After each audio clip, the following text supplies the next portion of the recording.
de haber instigado una grave conflictividad social, cuyos responsables son el expresidente del Consejo de Ministros, Aníbal Torres Vázquez, los cortesanos ministros que lo acompañaban y Pedro Castillo, actual. Qué simpático, ¿no? Hablar de libertad de expresión para usarla o mal usarla para justamente asusar a la población. El señor está acostumbrado a mentir y a querer confundir a la gente. Hola amigos, sean bienvenidos a su canal de Te lo voy contando. Claramente, tras una defensa contundente, el doctor Aníbal Torres deja el pleno, dejando a los congresistas para debatir o responder. A pesar de su impactante discurso, la discusión continúa. Los primeros en pedir la palabra son aquellos que deseaban que él se hubiera quedado. Sin embargo, el protocolo establece que el invitado no puede participar en el debate de los congresistas. Tiene la palabra el congresista Jorge Montoya por 5 minutos.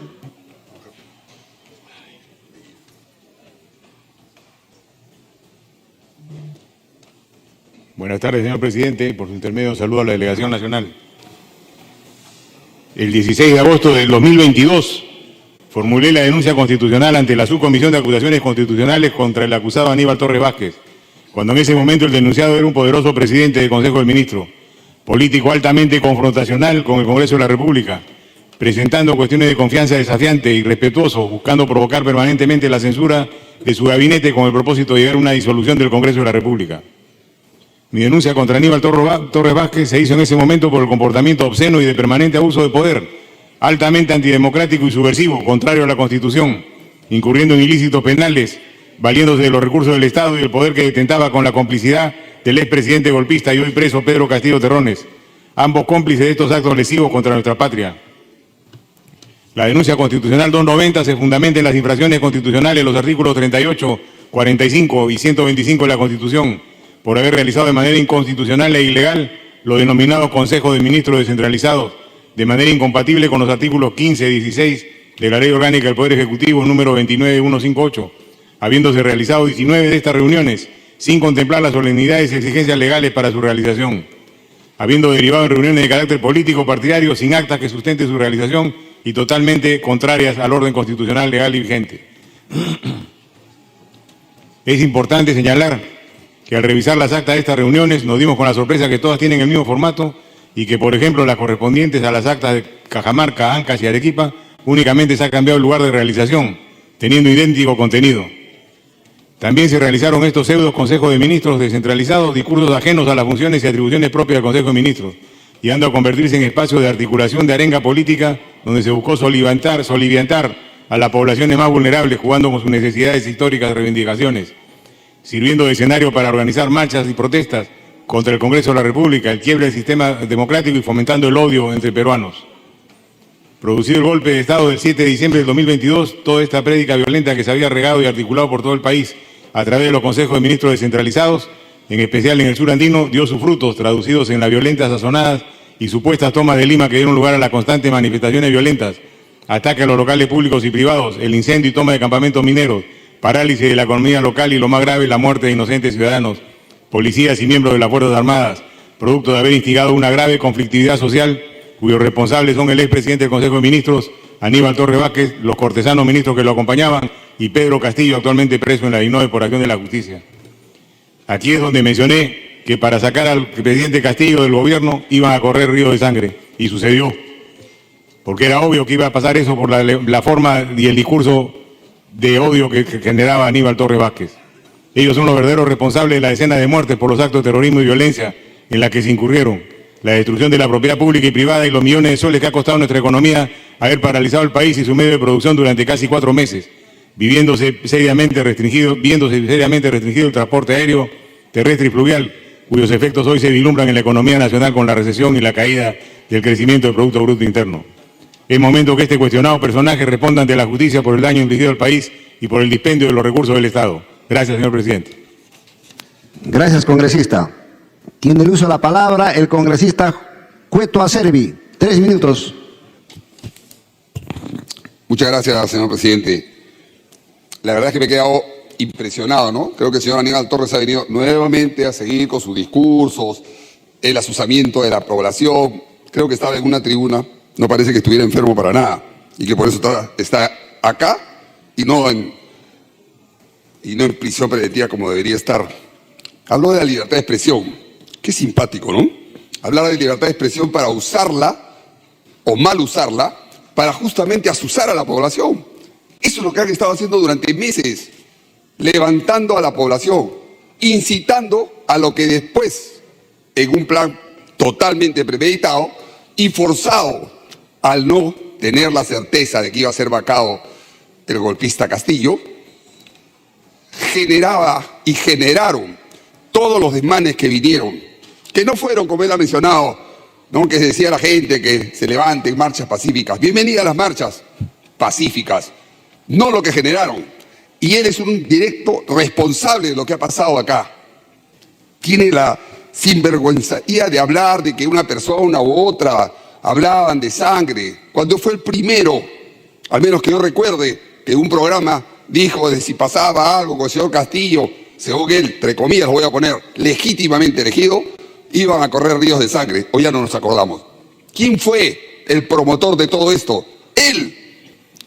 Él vino acá a levantar a la población, sabiendo positivamente que conforme pasaron los meses, la población se iba a dar cuenta de la desgracia que significaba este señor Castillo para el país, con él al costado, con todo su séquito de ministros que lo respaldaron y que después le dieron la espalda, también dicho sea de paso.